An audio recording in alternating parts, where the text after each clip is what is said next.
আবার আসবো। আমি এমন একটা সমাজ, একটা রাষ্ট্রের স্বপ্ন দেখি যেখানে ছেলে মেয়ের মধ্যে কোনো পার্থক্য থাকবে না, যেখানে সবারই অধিকার সমান। ছেলে বা মেয়ে এই হিসেব করে তার যোগ্যতা নির্ধারিত হবে না, নির্ধারিত হবে মানুষ হিসেবে, তার প্রতিভা দিয়ে। ড্যাড, আপনি তো মমের কথা কোনো গুরুত্বই দিচ্ছেন না। মম কি ভুল কিছু বলেছে নাকি? ছেলে মেয়ে কি কখনো এক হয় নাকি? আমাদের দেশ তো আর ইউরোপ আমেরিকা না। একটা কথা মনে রেখে রাখা, সভ্যতা বড় বড় দালান আর ভারী ভারী যন্ত্রপাতি দিয়ে তৈরি হয় না। সভ্যতা তৈরি হয় মেধা, মনন, প্রজ্ঞা দিয়ে। তোমার এই কৃষ্টি, কালচার, সংস্কৃতি, সভ্যতা, এসব ভারী ভারী শব্দ আমি কিছুই বুঝি না। তাই আমি চাই না তাথই আর এই সবের মধ্যে থাকুক। কিন্তু আম্মু, আমরা তো এমন কোনো কিছুই করছি না। আমরা তো শুধু তাথই কোনো কথা হবে না। আজকের পর থেকে আর তোর ওই ড্রিমস আনলিমিটেড করা চলবে না।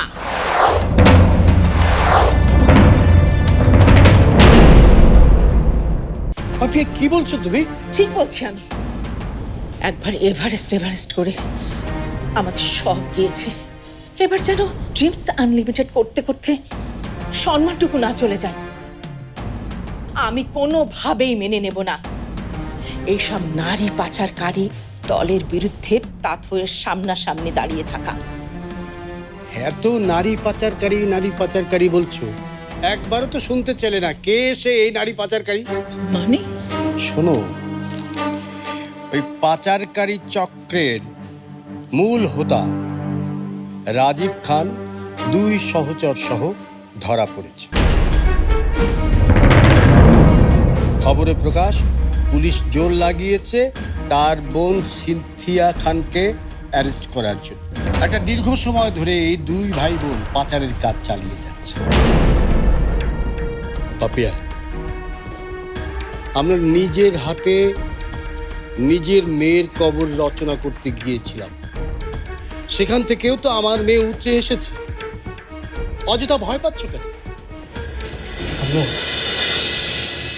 আপিকে নিয়ে এত চিন্তা করার কিছু নেই। আপনি চাইলে তো আর ড্রিমস আনলিমিটেড নিয়ে এত ব্যস্ত থাকতে পারবে না, কারণ আপির সামনে এখন আনলিমিটেড ড্রিম। যে আপির পা ভালো হয়ে গেছে, তার মানে নিশ্চয়ই আবার মাউন্ট এভারেস্টে চড়ার লক্ষ্যে আপি এগিয়ে যাবে। হ্যাঁ, একদম ঠিক বলেছিস।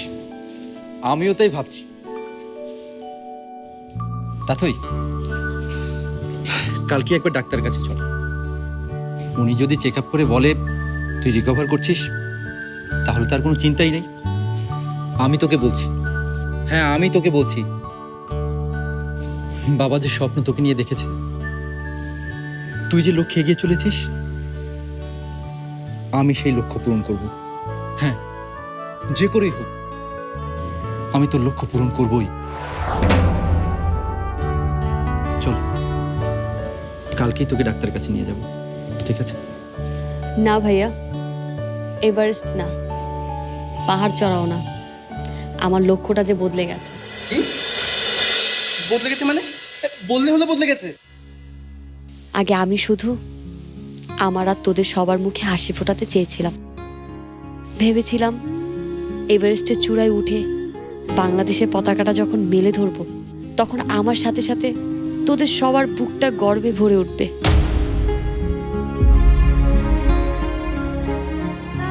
কিন্তু আজকে বাংলাদেশের পতাকা শুধু নয়, পুরো বাংলাদেশটাই যে আমার হাতে।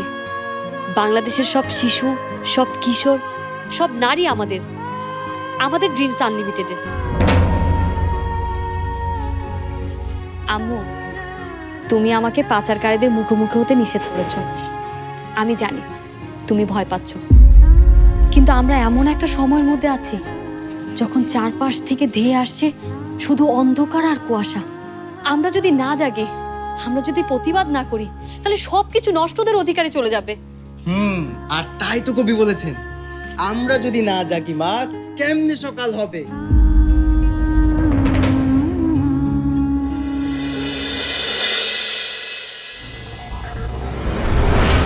ওটা ধরবেন না ওটাকে, ওটা এখনো জীবিত।